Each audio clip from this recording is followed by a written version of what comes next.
இப்போ காய்கறி சாதம் எப்படி செய்யலான்னு பார்க்கலாம். அதுக்கு வந்து 1 கப் சாதம் வந்து வடிச்சு நல்லா உதிரி உதிரியா வேக வச்சிருக்கேன். அதுக்கு தேவையான பொருட்கள்: ஒரு 100 கிராம் பெரிய வெங்காயம், 100 கிராம் முட்டைக்கோசு, 100 gram beans, 100 gram carrot, 100 gram பச்சை பட்டாணி, ஒரு 4 இருந்து 5 பச்சை மிளகாய், 1 ஸ்பூன் கடுகு, 1 ஸ்பூன் உளுந்தம்பருப்பு, 1 ஸ்பூன் கடலைப்பருப்பு, தேவையான அளவு உப்பு, 1 ஸ்பூன் மஞ்சள் தூள், கருவேப்பிலை, 1/2 ஸ்பூன் மிளகுத்தூள், 1/2 ஸ்பூன் ஜீரகத்தூள், கொத்தமல்லி தழை, தாளிக்கிறதுக்கு எண்ணெயும் நெய்யும் எடுத்து வச்சிருக்கேன். அடுப்பை பற்ற வச்சு ஒரு பாத்திரம் வச்சுக்கலாம்.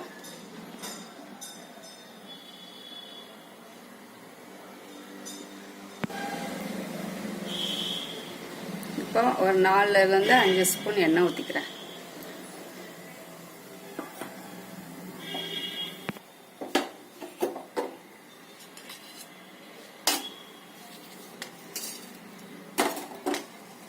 இப்போ எண்ணெய் காஞ்சோன 1 ஸ்பூன் கடுகு,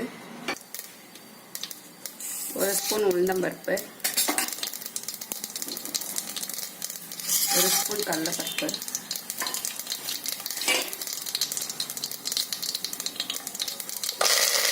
கருவேப்பிலை,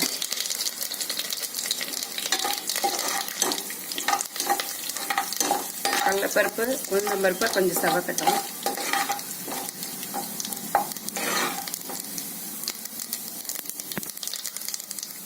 நூறு கிராம் பெரிய வெங்காயம்,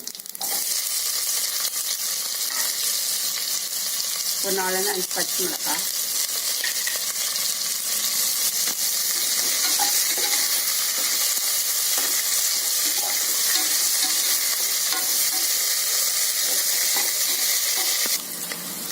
இப்போ வெங்காயம் வதங்கணும்னா ஒவ்வொரு காய்கறியாக சேர்த்துக்கலாம்.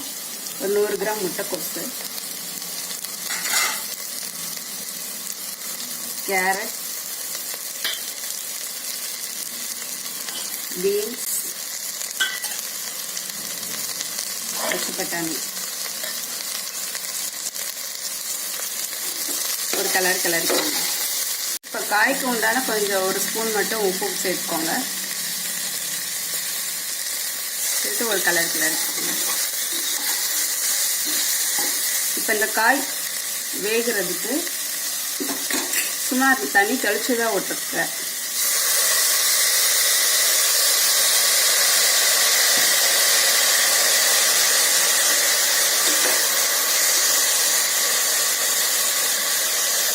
இப்போ ஒரு 10 நிமிஷம் ஆச்சு, நம்ம எடுத்து பார்த்துடலாம். காய் நல்லா வெந்துடுச்சு.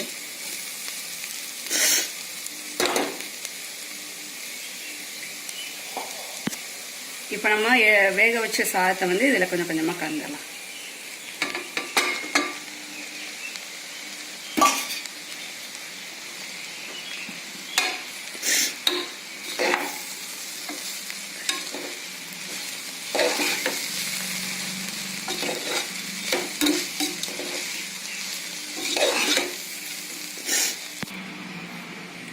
இப்போ நான் 1 ஸ்பூன் மிளகுத்தூள் ஜீரகத்தூள் எடுத்து வச்சுருக்கேன். அது இது மேலே போட்டுடலாம். அப்படி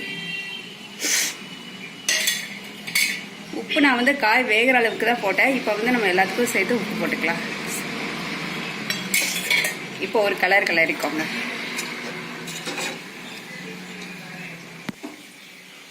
இப்போ வாசனைக்காக 1 ஸ்பூன் நெய் ஆட் பண்ணிக்கோங்க. நல்லா சூடான சாதத்தில்.